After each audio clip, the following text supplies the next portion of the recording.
Good afternoon. Welcome to Assembly Natural Resources. Madam Secretary, please take the roll. Assemblywoman Anderson. Assemblywoman Bilbray Axelrod. Assemblywoman Brown May. Assemblywoman Considine. Assemblyman DeLong. Present. Assemblywoman Duran. Assemblyman Gurr. Assemblywoman Hanson. Assemblywoman LaRue Hatch. Assemblyman Watts. Assemblyman Urick. Chair Cohen. Thank you, and I am present. Some housekeeping before we get started.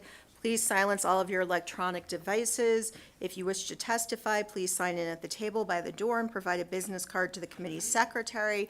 For those joining us online, please be sure to mute your microphone when you are not speaking to minimize any background noise.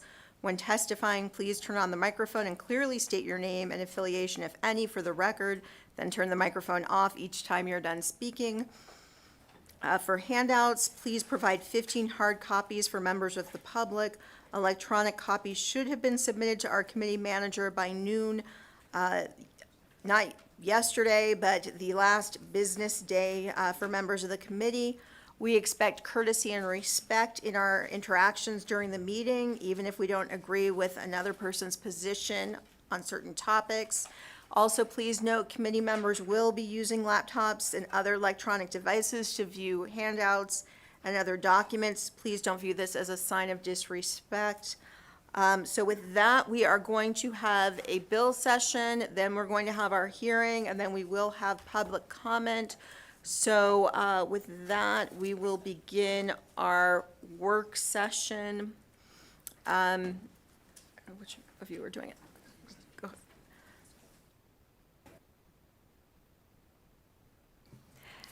Thank you, Chair Cohen. For the record, Becky Peratt, Committee Policy Analyst. Assembly Bill 84 requires the Division of State Parks of the State Department of Conservation and Natural Resources to issue, free of charge, annual permits for state parks and recreational areas to members of Indian tribes. The division is also required to issue such an annual permit without charging an administrative fee. Do we have any questions? Okay, seeing none, I will take a motion. So moved. Okay, do I have a second? Second. Okay, so I have a first from the vice chair, a second from Assemblymember Watts. Do I have any comments? Seeing none, all those in favor, please say aye. Aye. Opposed, nay? Nay.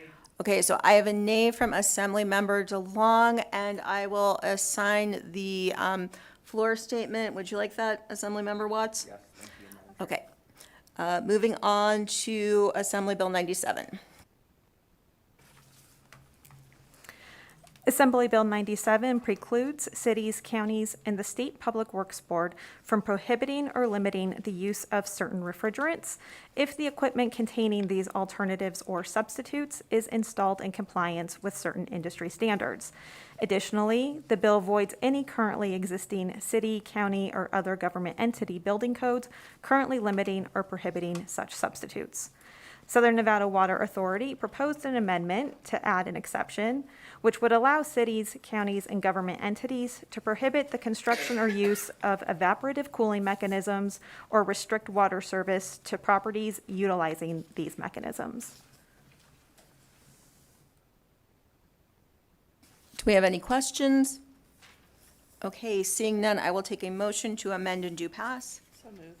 I have a motion to amend and do pass from the vice chair. I have a second. Is that from Assemblymember DeLong? Okay. Any comments? Okay, seeing none, all those in favor, please say aye. Aye. All opposed, nay. Okay, that passed unanimously. I'm going to assign to Assemblywoman Hardy, and I'll ask Assemblymember DeLong to do backup on that. And then, thank you. And then moving on to Assembly Bill 131. Assembly Bill 131 creates the Urban and Community Forestry Program within the Division of Forestry to promote and maintain urban and community forests in the state. The bill requires the state forest or fire warden to administer the program and sets forth their duties. Additionally, AB 131 requires the division to provide technical assistance to political subdivisions for certain purposes relating to urban and community forestry. Lastly, AB 131 authorizes the state forester fire warden to establish a program to distribute grants for the support and advancement of urban and community forestry, and to enter into cooperative agreements on behalf of the state to carry out the duties of the program. Committee, do we have any questions? Okay, seeing none, I'll take a motion. Okay, I have a motion by Assemblymember Considine. Do I have a second? Second. I have a second by the Vice Chair. Any comments? Assemblymember Hanson, did you? Okay. All those in favor, please say aye. Aye. All opposed, nay? Okay, I have a nay from Assemblymember DeLong, and everyone else was in support, so that passes, and I will assign the floor assignment to myself.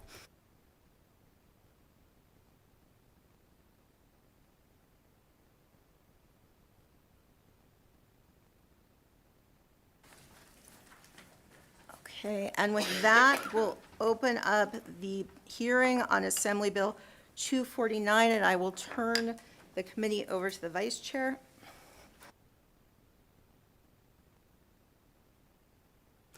Thank you, Chair. It's all good.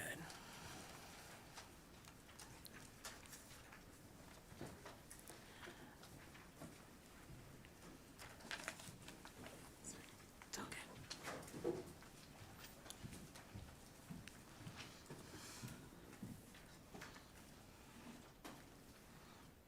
I will now open the hearing on Assembly Bill 249, which enacts provisions related to the use of hemp in certain commercial feed. Assemblywoman Cohen and Ms. Kelly, when you are, I'm so sorry, Ms. Kelly behind you. And whenever you are ready, and I believe we also have other presenters that will be, are there other individuals presenting via Zoom? Oh, great, they're on. Whenever you're ready, Chair. Thank you, Vice Chair. I'm Leslie Cohen, representing Assembly District 29. This bill came out of a farm tour about a year ago that the interim Natural Resources Committee was invited to take. And so I'm just going to do a brief introduction of our presenters and then step back and let them present the bill. So Kelly, who's presented before to this committee, is the executive director of the Fallon Food Hub, a nonprofit that has helped build capacity for small farmers in northern Nevada. And she also works as the agricultural advisor for the Churchill Entrepreneurial Development Association and the Nevada Small Business Development Center. Joe Fry, who has also been with us in this committee, is a fourth-generation farmer who in 2017 began farming industrial hemp in northern Nevada. He's been paramount in shaping the landscape of Nevada's hemp industry with his hands-on approach to state and federal legislation. Mr. Frey consults with farmers, universities, municipalities, and organizations on various topics, but is most widely called upon for his knowledge in hemp cultivation and his passion and experience in regenerative agriculture. Adrian Snow is a well-respected visionary in Nevada's entrepreneurial scene and has spent the last decade working to bridge the gap between the urban and rural cultures that she's migrated between through her life. She's the CEO and creative force behind Element, or Original and Western States Hemp, and is the current executive director of the Fallon Cantaloupe Festival, which is Nevada's oldest agricultural fair. And for the past decade, she's been involved in her family's cow and calf farming operation, having had an active hand in financial stewardship of the ranching, farming, livestock, trucking, and HQHA horse breeding operation. And then Mr. Frey and Ms. Snow operate Western State Hemp together. And then Hunter Buffington is an industrial hemp policy and supply chain expert who initiated her career in sustainable development before focusing on the emerging hemp industry in 2013. Her experience in the application of open systems to create sustainable development and climate action plans in in Fort Collins in Colorado gives her a unique understanding of food systems, agriculture, and emerging industries. And with that, I will turn it over to the presenters.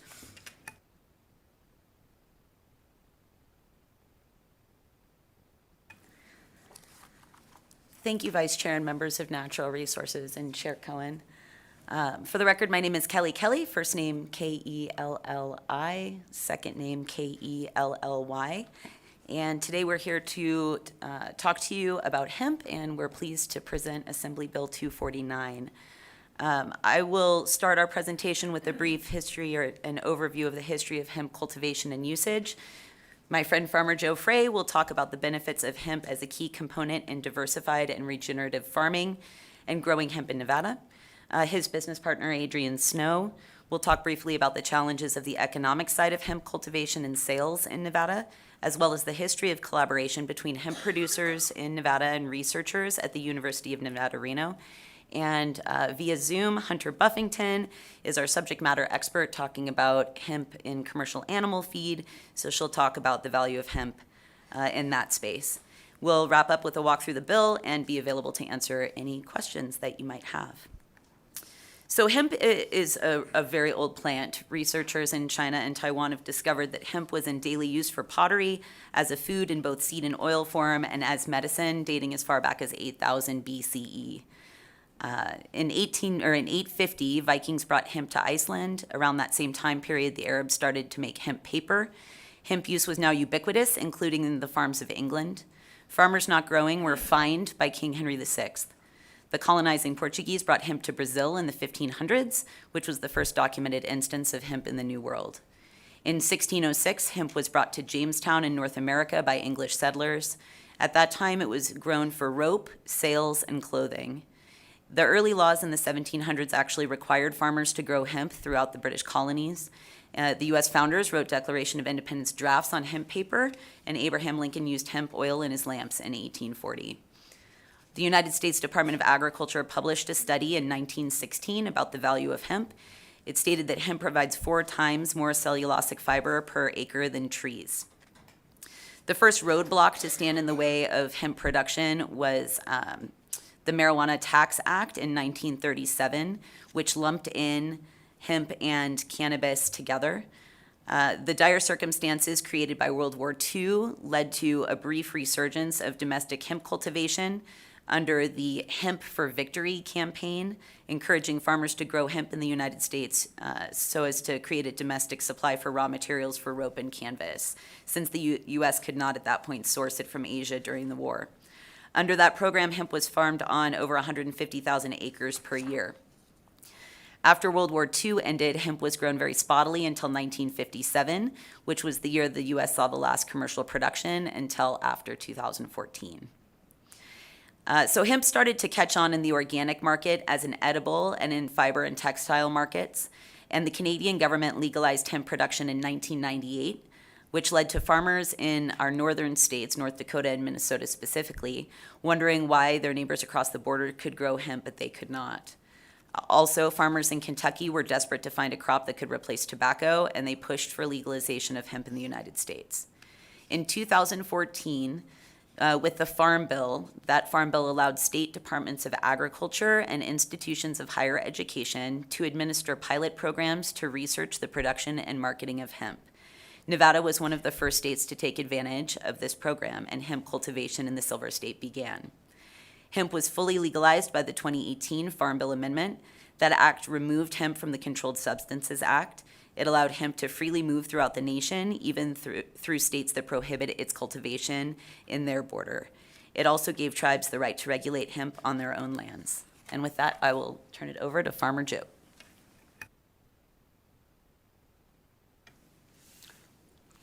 Thank you. I know Kelly referred to me as Farmer Joe, and that's fine, but for the record, I'm Joe Frey, Joefrey. And I'll talk to you a little bit about the agronomic and environmental benefits of hemp. Hemp is a great plant that adds diversity to a farm and helps repair and create soil biology. As most of you know, soil health is my passion. When grown properly, hemp will translocate minerals in the soil that help reduce fertilizer usage in the cash crops. It captures sunlight in a fashion unlike any other plant to sequester large amounts of the sun's energy, which we know as carbon, into the soil. You constantly hear that we need more acres to feed the world, but if you actually stand right above any patch of land that's growing a traditional monocrop in our conventional cropping systems, you'll see about 50% of the soil is actually bare. I advocate for diversity in the fields, and we fill these gaps, and we could double our land capacity with the land that's already existing that we're growing on. So I know it sounds easier said than done, but that's my theory, and I think I've got a lot of people in this country that are advocating for soil health that would, there's studies out there and things like that that could back that up. Hemp also has a unique leaf structure. If any of you are familiar with it, it's kind of got 5 big leaves that are unlike anything else, so I call them nature's solar panels. The hemp plant will sequester more carbon per acre than almost any other conventionally farmed crop that we know of. Diversity is the key to successful agriculture, I believe, just as it is to humanity. To not have hemp available as part of a crop rotation is the abandonment of a major tool in a farmer's toolbox. We need to get carbon into our soils so we can produce crops without synthetic fertilizers and help curb climate change. I already touched on that hemp sequesters more carbon than almost any other cultivated crop. Without a market, there is little reason for farmers to grow hemp. If we can open up a larger market for hemp in Nevada, we can help be part of the solution and not necessarily part of the problem. Allowing hemp as an animal feed will make it possible for producers in Nevada to grow hemp, be better stewards of the land, and therefore better stewards of the planet if we can create and expand this market. As it stands now, CBD is about the only market in Nevada for hemp, and that market is very limited. Thank you.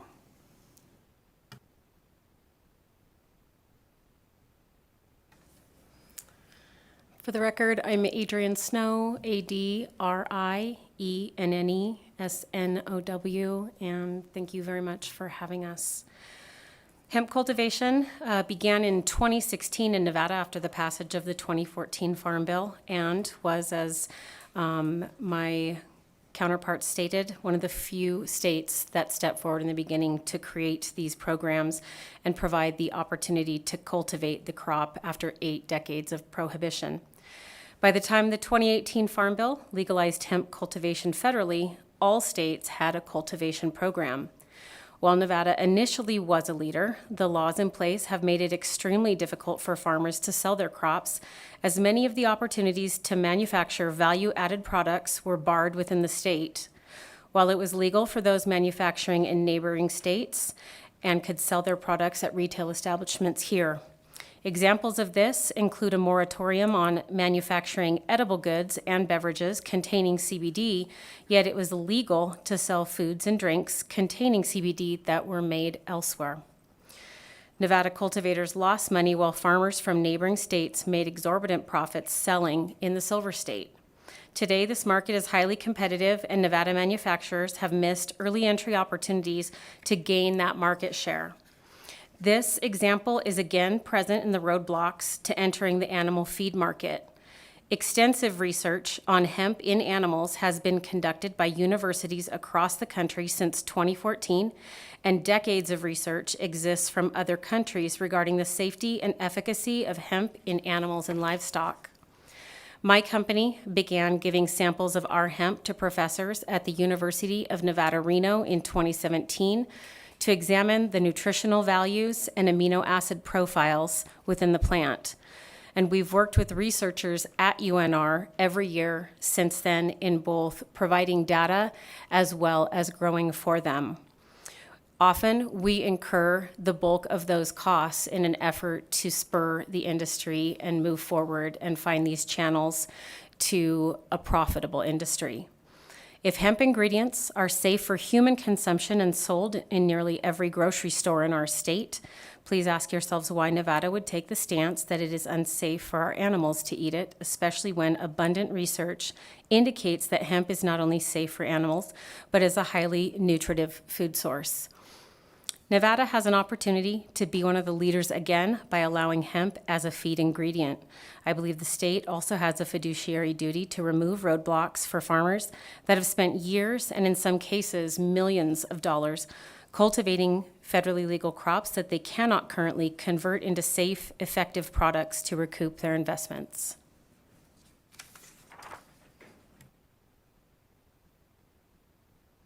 Hunter? Excellent. Thank you, everyone. And for the record, I'm Hunter Buffington, Director of Agriculture Policy Solutions and also Principal Investigator. Thank you, Chair Cohen and the members of the Natural Resources Assembly for considering this legislation for hemp as animal feed, AB 249. I hope you guys can hear me. My street's busy. I'm in support of the bill and here to provide expert testimony regarding the safety and efficacy of hemp as an animal feed.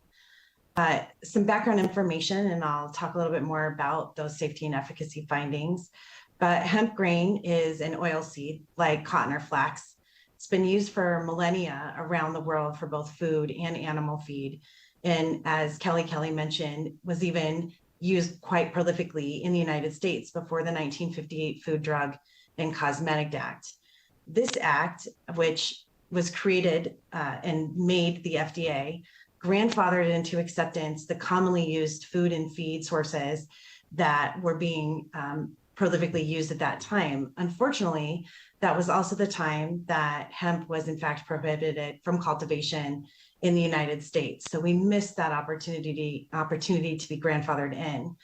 Because of this, we now have to go through an arduous, expensive, and time-consuming process with the FDA Center for Veterinary Medicine in order to gain pre-market approval.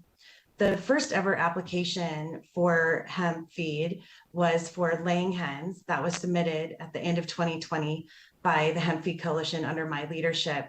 And we're hearing, even after a couple of years, that it's hopefully going to be approved sometime this year. So it gives you an idea of how long that process is taking. Meanwhile, domestic and global grain supply chains are pressured by drought and war. And it's a time when we need feedstocks desperately. In response to this, similar legislation has been passed across the United States with bills in Montana, Oklahoma, and even this legislative session in Kansas. Most of those bills focus on pets, specialty and exotic pets, and horses, and utilize hemp grain byproducts specifically. Just last year, I worked with a team dedicated to develop and submitting a generally recognized as safe submission to Kentucky University.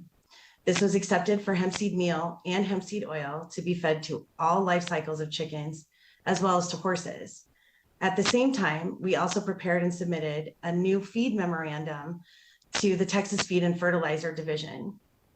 They also accepted our recommendation, and that memorandum I can share with you at any point in time, as well as the GRAS acceptance from Kentucky. I believe you guys have access to the applications that were submitted as well. I don't know that any of you have time to review those, but I am happy to answer any questions. Those applications included a literature review of past studies, processing and ingredient profiles, safety standards and testing methodologies, and address concerns over contaminants to ensure that regulators had everything they needed to enforce safety. The legislation before you will provide a new nutritional ingredient for pets and horses, which provides high quality protein and a fatty acid profile that's uniquely suited to benefit equine health. Please pass AB 249 and support not only the hemp industry, but the animal feed industry in Nevada. Thank you for your time. So for the record, again, Kelly. So just a little bit of information about past legislation that's kind of in the same space. During the 81st session of the Nevada Legislature, this body recognized the medicinal value of hemp-derived CBD for the treatment of certain conditions for animals with the passage of Assembly Bill 101. With passage, a roadblock was removed for pet owners and veterinarians to utilize products that include hemp or hemp-derived substances as ingredients in supplements that can be administered to companion animals. While this was an important first step, hemp products provide many benefits beyond just CBD. Assembly Bill 249 will remove roadblocks for the use of hemp for its protein, its fatty acids, and its other nutritive content. And with that, I will just walk us through the bill section by section. At the beginning of the bill, we have some definitions. These are duplicated from other places in NRS, both for hemp and for pet food, as well as specialty pet food.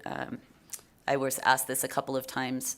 Pet food includes food for dogs and cats.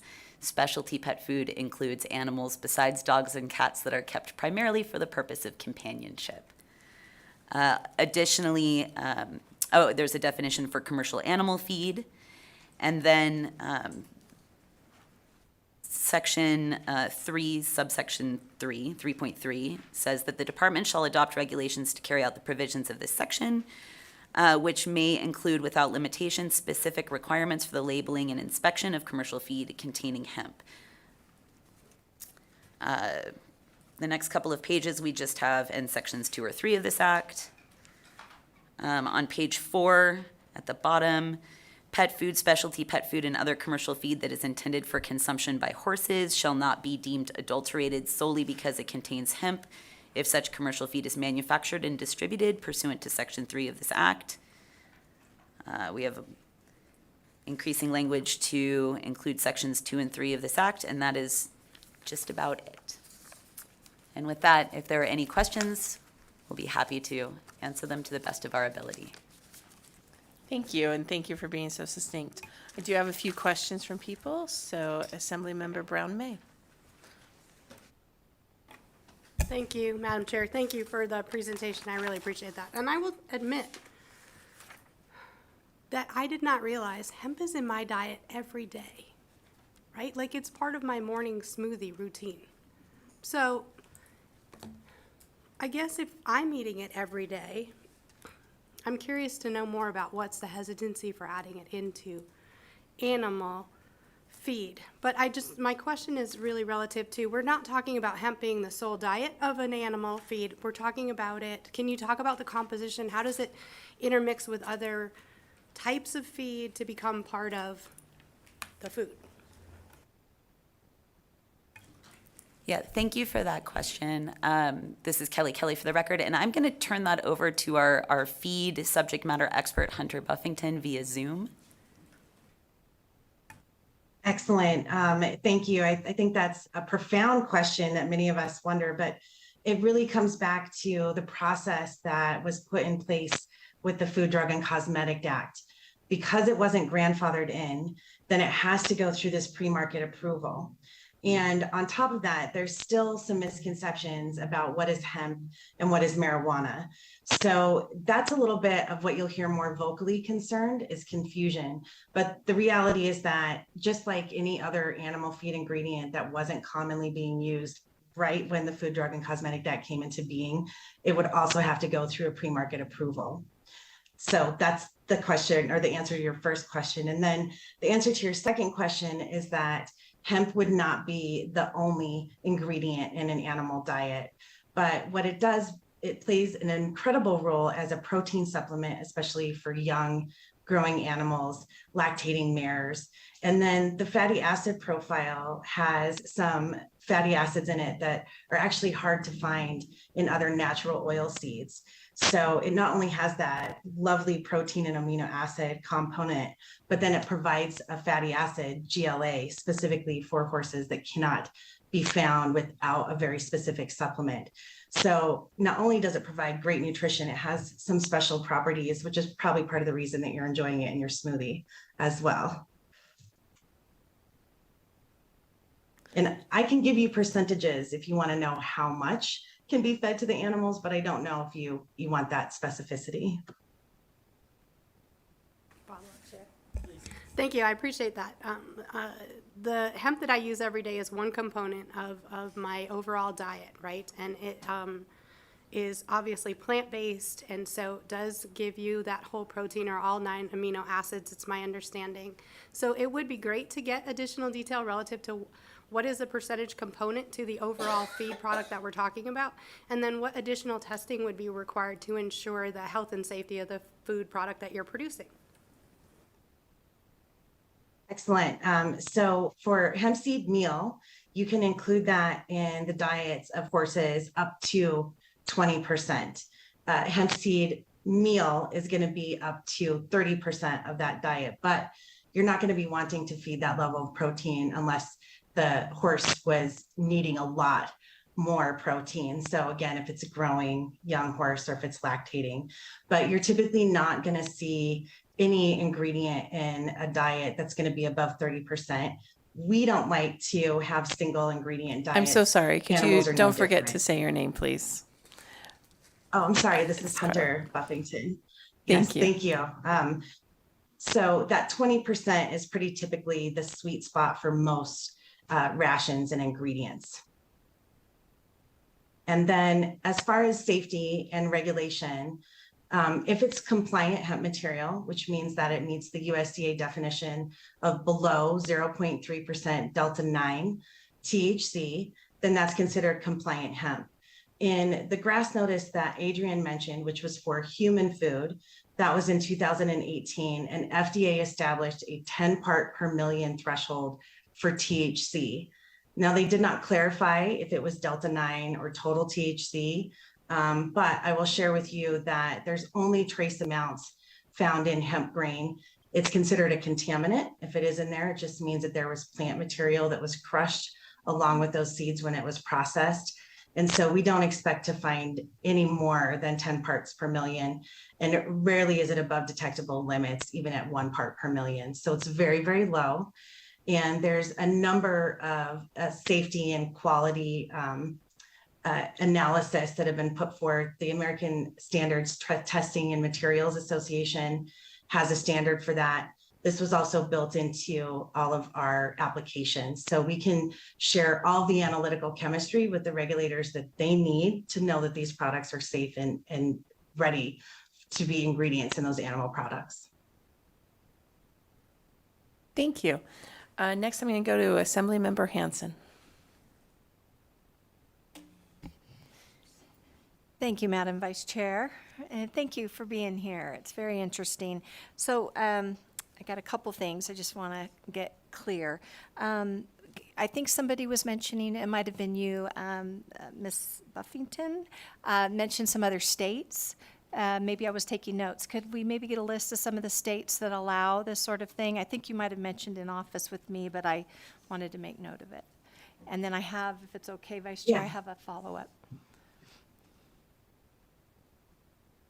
Excellent. So for the record, this is Hunter Buffington. There was 3 states that have done it legislatively: Montana, Oklahoma, and this legislative session, Kansas is also considering legislation to allow hemp for ingredients for pets, specialty pets, and horses. There's also some bill language that's being presented for the Farm Bill at the federal level. The Farm Bill is going to take some time, so I wouldn't count on that happening anytime soon. I will share that a number of states also include animal products as part of their definition for hemp when they actually legalize cultivation for hemp. Very few states have done it that route. I don't recommend it. I would prefer that we do it legislatively. And what was the second question? I need a little bit of clarification, and this is whoever feels most comfortable, maybe you, Ms. Kelly, regarding the language in the bill. In Section 3, subsection 2, commercial feed containing hemp shall not be manufactured, distributed, or sold in this state for consumption by any livestock other than horses. So we are only talking about horses, and when we say pet, in the other section, we mean people that might have many horses, use their horses as a pet versus as livestock, just to clarify that. And then the last thing, maybe Rancher Joe could clarify some of the rotation ideas behind.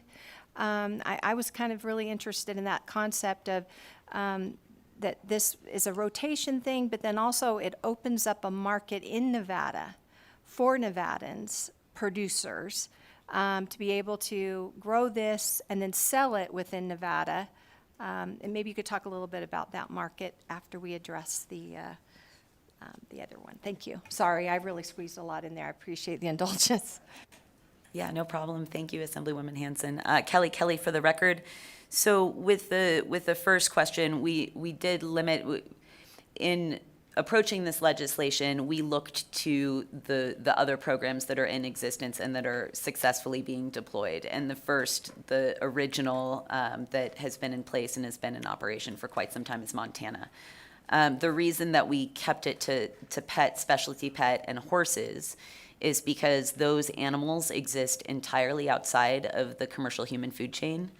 Once you kind of get to that commercial human food chain line, if the animal was raised for interstate, was sold across state lines, that the FDA is there regulating those sales. So this keeps it very distinctly in the I'm trying to think of a delicate way to put it, animals that aren't raised to be eaten or for any of their products to be consumed. So that's why the equine specifically limits it to horses. And then I do want to say that we really wanted to see this be an opportunity for Nevada. And so that's why there is the language in there about this feed would have to be manufactured, distributed, and sold exclusively within the state. And then I believe, Farmer Joe, there's a question for you about intercropping. Joe Frey for the record.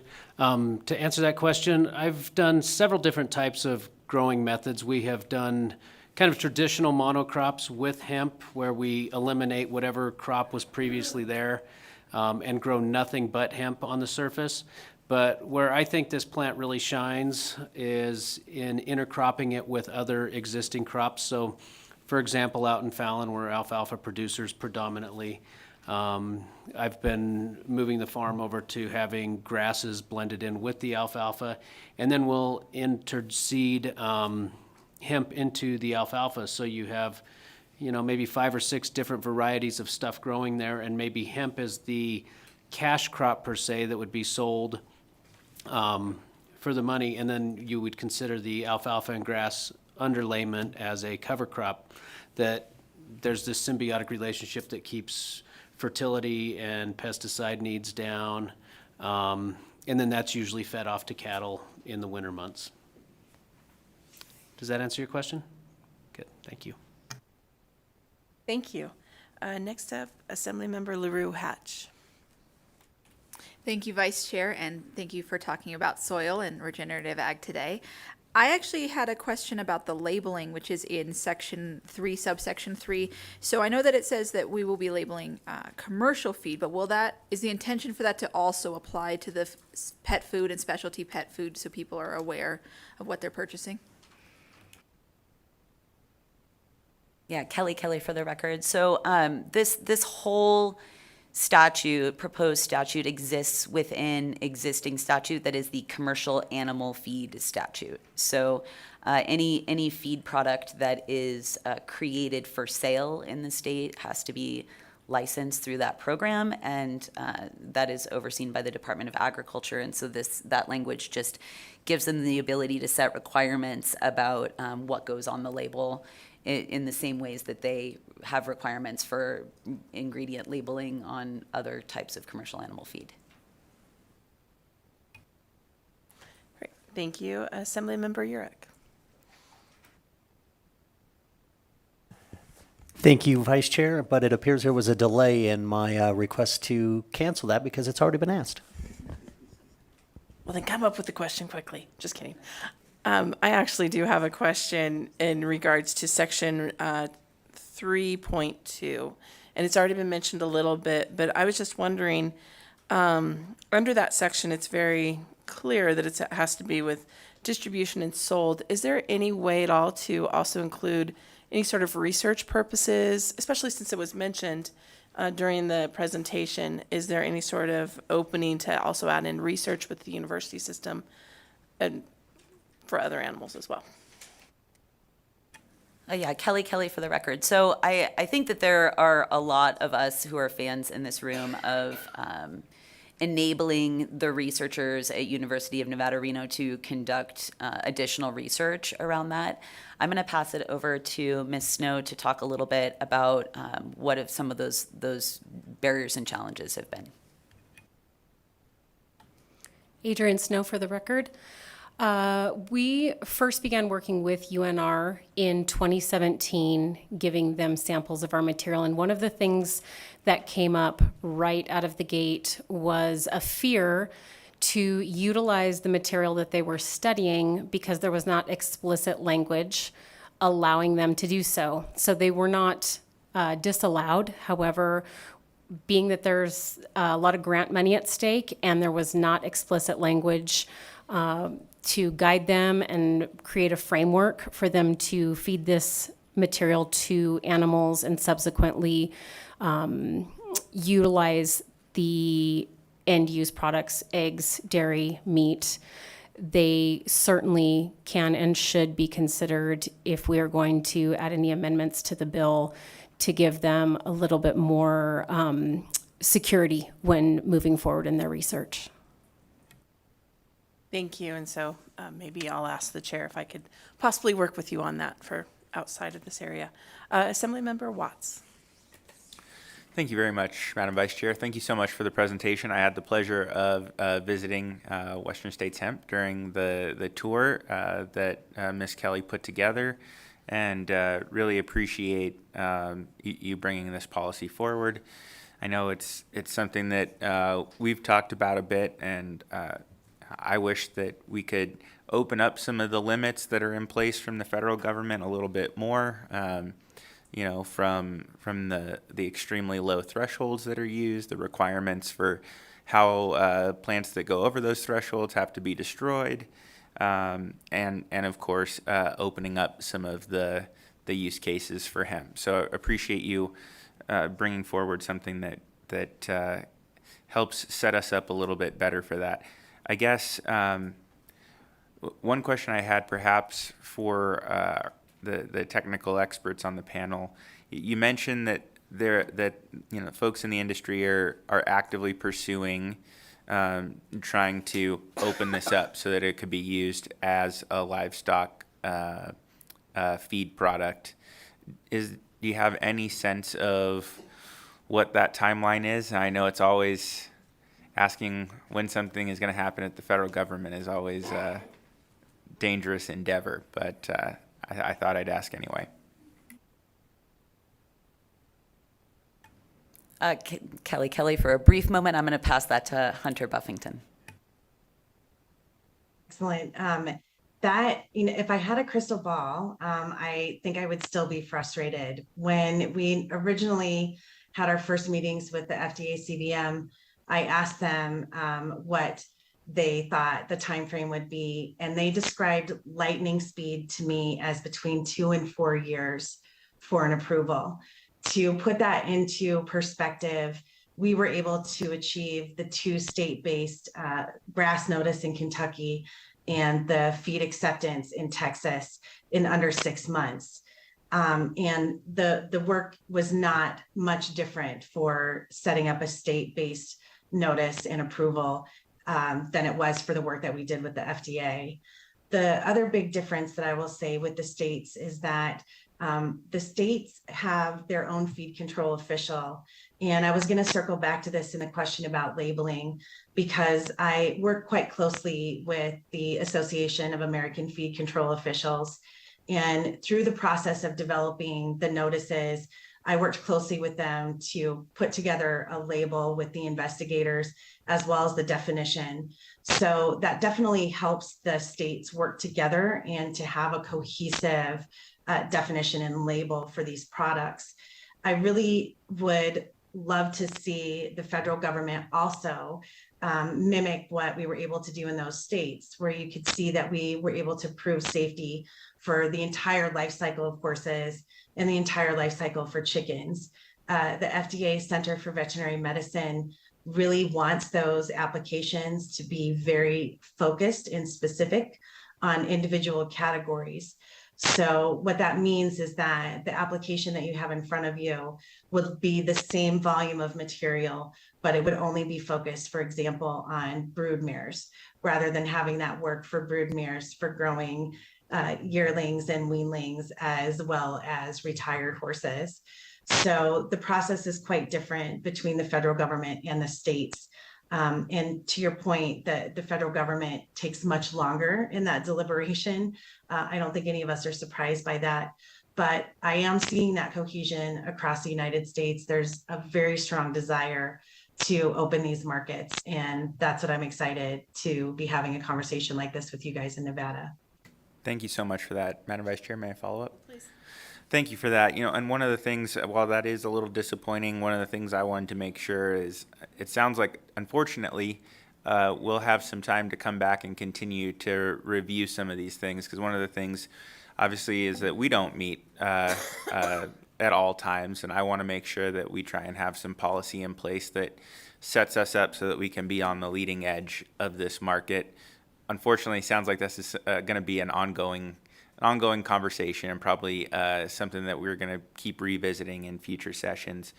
But to that point, I was wondering if you could talk. You talked a little bit about the agricultural and some of the economic benefits. Could you tell us just a little bit more about your operation, some of the products that you have, kind of the difference between full-on feed versus supplements, and then just speak a little bit to the opportunities that you see if this bill were to pass to really put us in the best possible position to expand in this market as soon as some of the other conditions approve. Adrian Snow for the record. Right now, the products that we make under our brand name Element Original is first and foremost a product called Remedy, and it is a equine supplement. It is a pelletized product that is 70% hemp and 30% rice bran. So rice bran's a common binding additive, but we can utilize hemp that high in terms of percentages because it's a supplement that is only administered a couple tablespoons at a time. When we're talking development of feeds, we are looking not just at the flour, which is where the CBD is contained, and that's where we're trying to obtain those cannabinoids and utilize those for the purposes of replacing NSAIDs for horses that have arthritis, things like navicular, and offering owners who would rather not use ethical drugs an alternative. So that's one of the products we currently manufacture. What we are looking to do and expand into has nothing to do with CBD, but would rather utilize the hemp seed oil and the cake, which, as Hunter said, contains absolutely no CBD unless it was contaminated with flour in the mixing process. The reason that we are looking to do that, and these formulations have been in the works for several years now with our animal nutritionist who is part of our team, and flaxseed has been a component often used. We do not farm flax here in Nevada. We don't have many flax farmers at all. So being that we can utilize hemp seed, one of the things, as Hunter stated, is one of the amino acids that's available within hemp that is not readily available in flax is GLA.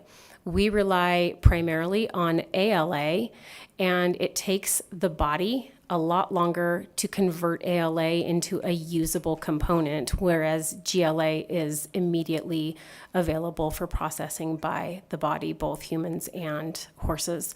So those are the things we're looking to create, and then moving full on into feeds. The reason we would love to see hemp as a component is, one, to build the industry and allow for the offtake. As Joe had stated before, he uses hemp as just one of the crops in a multi-cropping operation.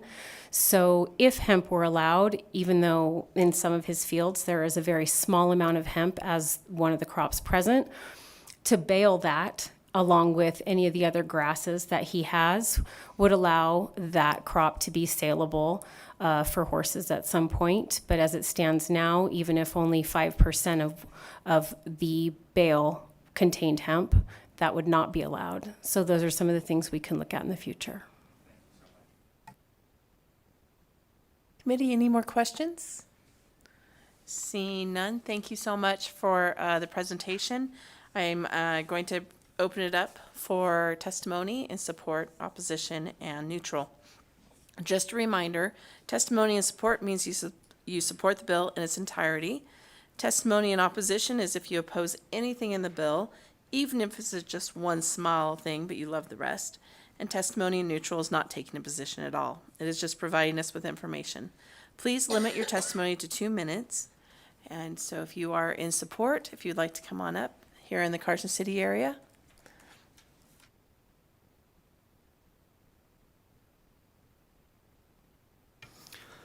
Good afternoon, Vice Chair Anderson and members of the Assembly Committee on Natural Resources. For the record, my name is Jake Matthews, J-A-K-E-M-A-T-T-H-E-W-S,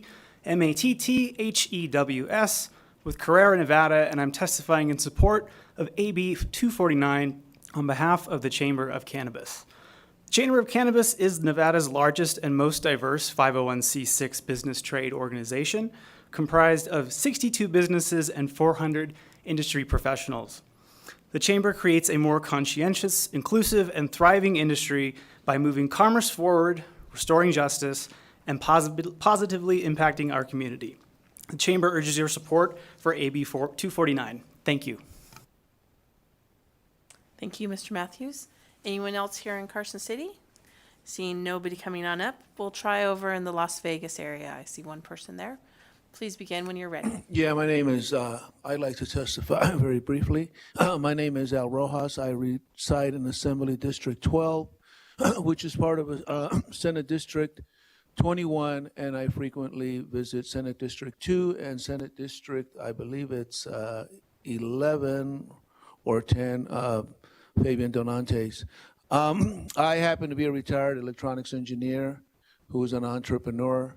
And I favor anything that's going to diversify our economy and bring in more dollars to our tax revenue obviously in a legal basis.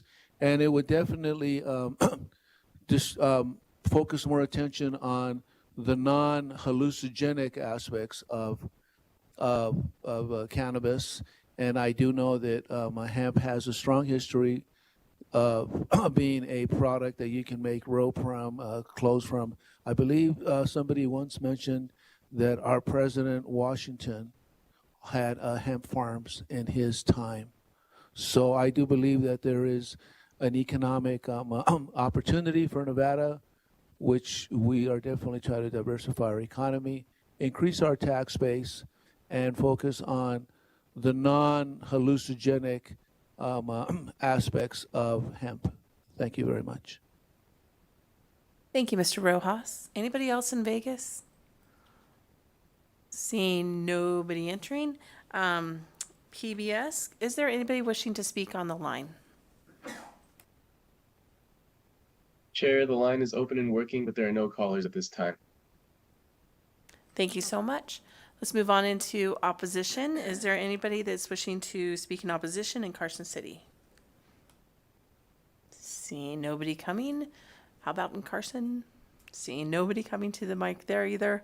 PBS, anybody on the line? I meant BPS. But hey, BPS. There are no callers at this time. Thank you. And is there anyone who would like to testify neutral on this bill? Here in Carson City, Las Vegas, or online, electronically, with BPS? No callers at this time. Thank you. Would you like to make any concluding remarks?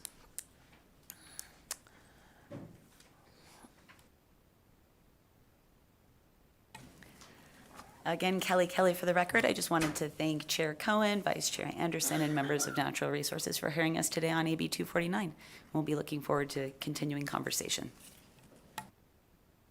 Thank you so much. I will close the hearing on Assembly Bill 249 and hand the gavel back to Chair Cohen.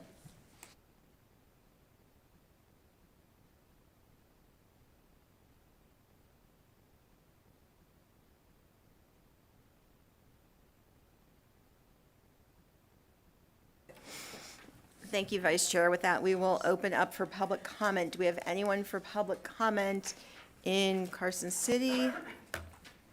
Seeing none, In Las Vegas, Mr. Rojas, do you have any public comment you'd like to make? Yes, I'd like to make a public comment about law enforcement and security here in the state of Nevada. I made a comment about increasing the laws for catalytic converters. You know, I have a background in contract law, but not criminal law. And somebody in the Senate must have picked it up, and a bill got introduced to reduce catalytic converters. Now I have another suggestion that I want to make to all our legislators. I came from Irvine, California. I spent my whole adult life there from when I went to UC Irvine when I graduated from high school, but I grew up in LA. I know that all of us here, security is a bipartisan issue. And I know that we're all trying to improve our education, diversify our economy, and we're trying to reduce taxes to make Nevada a better place to live. But I feel that the common denominator that everybody is overlooking is the fact that we have to reduce crime. If we reduce crime, a lot of these problems with education, like keeping teachers, getting good teachers, having good students, diversifying our economy. A lot of people will come from other states to invest in Nevada, will happen if we reduce crime. So one of the catalytic converter law is really hot, and I'm going to be supporting it. I know it's in the Senate. One of the things is I'm hoping that maybe somebody in the Assembly Legislature will do something to help improve the trespassing laws for convenience stores. I live in Sunrise Manor, and like I say, I frequently visit, I believe, Mr. Silva's area, which is, he's part of 28. And what I'm seeing as a resident, that many of the crime people that do crime come to the convenience stores on a regular basis, and that's where they congregate, they ask for money, and they're having problems getting the undesirable people out. So I'm hoping that maybe like a trespassing ticket that would be easier to enforce. At this moment, to get a policeman down there, it takes about 45 minutes, and then once the transient is gone, they really can't do much. So maybe somebody can put their brains together, because I do believe that the future of Nevada is to reduce crime and control homelessness. And I think that if we do that, we won't be throwing a lot of money into education. I don't think throwing money into it and not reducing crime is going to help. We will increase our tax revenue by having businesses come to Nevada. That's, Irvine, California has a great track record for growth and innovative technologies because the crime is low. That's the common denominator. And I do believe here in the people of Nevada that I've met, they're very good people. They're courteous. They want to live. I do believe people are battle-born. I don't want to get emotional here. I do believe it's a battle-born that people want to survive, but I do believe that the economy, the crime is what's holding us back.